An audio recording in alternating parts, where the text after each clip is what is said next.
So, what if you had a supernatural experience? A vision, a divine message, something really profound. You probably think it was an incredible gift, right? But what if I told you a classic mystical text says to do the exact opposite, to literally run away from it? Well, that's the wild, counterintuitive idea we're going to unpack today.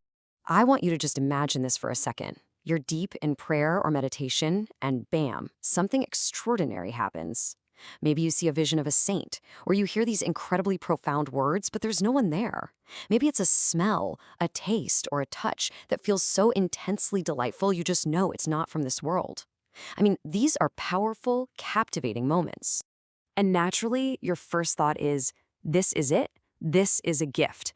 It feels like a direct line to God, a sign that you're on the right track. It's validation. Who wouldn't want to lean into that feeling? But this is exactly where this classic text throws a major curveball. It gives a surprising, almost shocking command for how to handle these exact moments. So that's the big question, isn't it? When you're hit with what feels like a genuine, divine, sensory experience, how are you supposed to react? What does this ancient wisdom tell us to do? And the answer is just, whoa. It says to flee. Don't accept them. Don't even waste your time trying to figure out if they're good or bad. The command is to reject them completely and totally. I know what you're thinking, because I thought it too. Wait, what? Flee? Why on earth would you run away from a potential gift from God?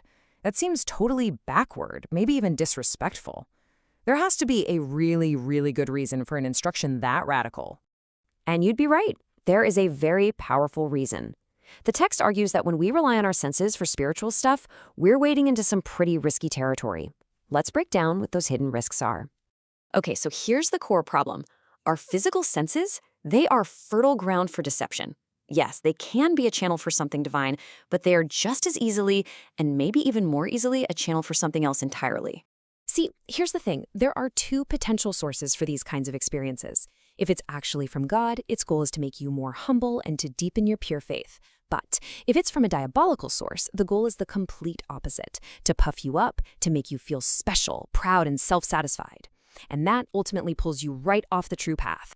So by accepting these experiences, by grabbing onto them, the text says we are basically opening the door to all kinds of spiritual problems. We're talking direct deception, a massively inflated ego, a faith that actually gets weaker because it's based on feelings, and in the end, a spiritual journey that gets totally stuck because you're just chasing sensations instead of real substance. And here's the real kicker. This kind of deception can be incredibly convincing. As this famous quote points out, even a diabolical message can be disguised as an angel of light. That makes it almost impossible to tell the difference just by using our own senses and judgment. So, if you can't trust your senses, what are you supposed to do? This brings us to the logic behind that flee command. It's not just running away. It's actually a kind of spiritual no-lose strategy. But okay, this is the big objection, right? The elephant in the room. If this beautiful vision is actually from God and you just reject it, aren't you basically insulting the one who sent it? It's a totally valid question, but the text has a fascinating answer. The key is this idea of the passive effect. A genuine communication from God works directly on your spirit, whether you want it to or not. Think of it like a fire. If you get close to a fire, you're going to feel the heat, period. You don't have to accept the heat for it to warm you. In the same way, a true divine message gives you its spiritual benefit the instant it happens, no matter how your mind or senses react to it. And that is why rejection is the perfect strategy. I mean, just think about it. If the experience was really from God, you get the spiritual benefit anyway, thanks to that passive effect. And if it was from a deceptive source, well, by rejecting it, you've completely slammed the door on any potential harm. You literally get all of the good and none of the bad. It's a win-win. So the crucial takeaway here is that the act of rejection works like a perfect spiritual filter.